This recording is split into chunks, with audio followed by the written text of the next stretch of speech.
necesitamos de alguna manera eliminarlas. Y la leucemia, el trasplante es quizá la única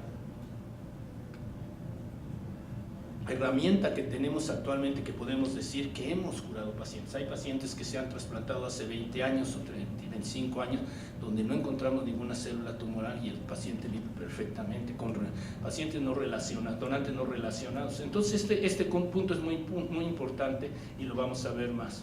Pero como decía, había que analizar life on life. Por ejemplo, es un estudio publicado en 2013 que analiza 38,000 pacientes y ustedes ven, por ejemplo, en la AML, en CR1, que ha habido una mejoría sustancial, que incluso en CR2, y esto con pacientes incluso con diferentes grados de edad, y el efecto de la época se ve.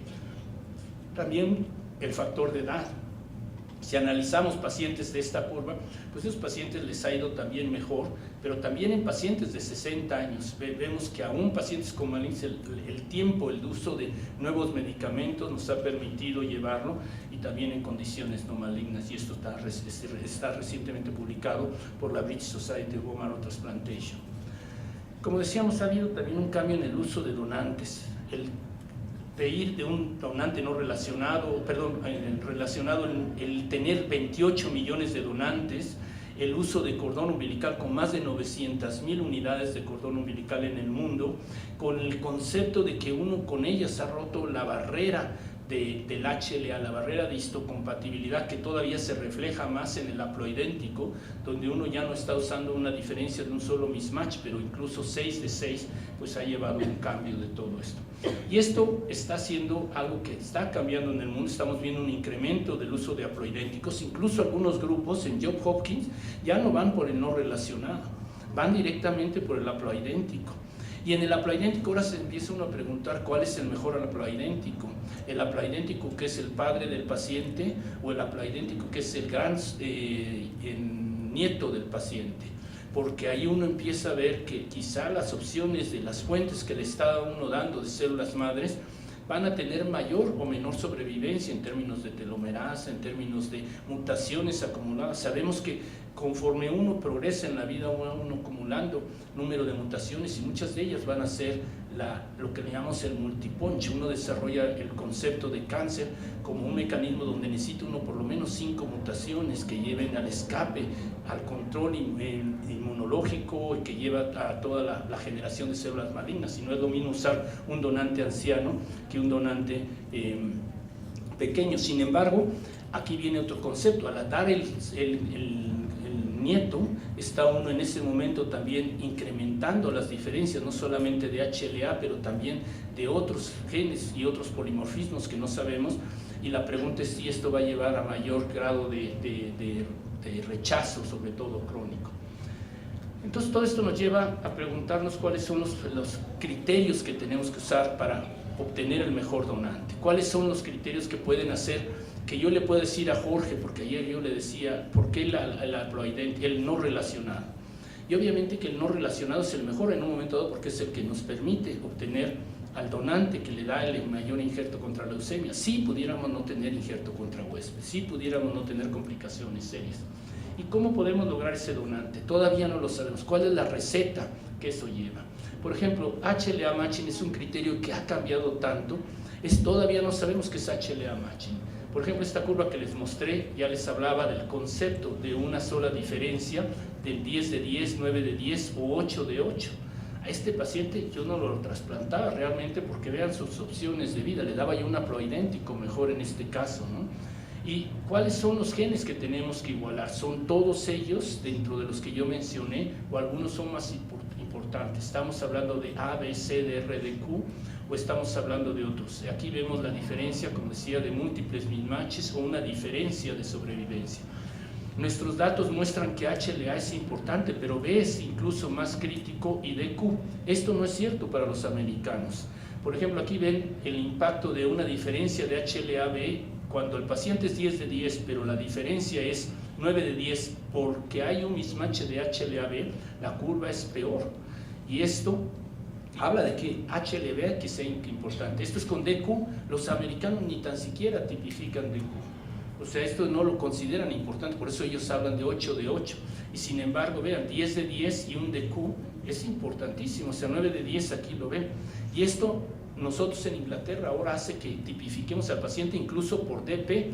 Nosotros hemos publicado muchos artículos en el Anthony Nolan donde mostramos que el impacto de DP, y esto lleva a 12 de 12, es crítico en llevar a menor frecuencia de recaídas. Incluso tenemos algoritmos que nos permiten seleccionar algunas combinaciones que les llamamos permisibles o no permisibles y que con ello nos permiten generar más respuesta antitumoral. Pero entender este concepto, sobre todo para aquellos que no trabajan en HLA, que no toman las decisiones día a día, cada día está siendo más complejo. Esta transparencia refleja el número de antígenos que existen en 2016 en marzo. Esto ya no es cierto, esto es todavía más grande. Cuando yo empecé HLA, que era en 1983, cuando estaba yo en Harvard con Edmund Yunis, se conocían solamente 4 subtipos de HLA-A2. Ustedes el 50% son HLA-2 o el 40% en este salón. Ahora sabemos que hay más de 500 variedades de HLA-2. ¿Cómo una proteína de 1500 aminoácidos puede tener tantas sustituciones y generar tanto polimorfismo? Vean el número de alelos. El HLA es la molécula más polimórfica que existe y sin embargo es la más crítica en encontrar al donante no apropiado. Acuérdense que de cada paciente vamos a tener que igualar 2 de cada uno, 2 para A, 2 para B. Vean, calculen el número de opciones que tenemos, si tomemos en cuenta esto, es mayor que el número de población que existe en el mundo.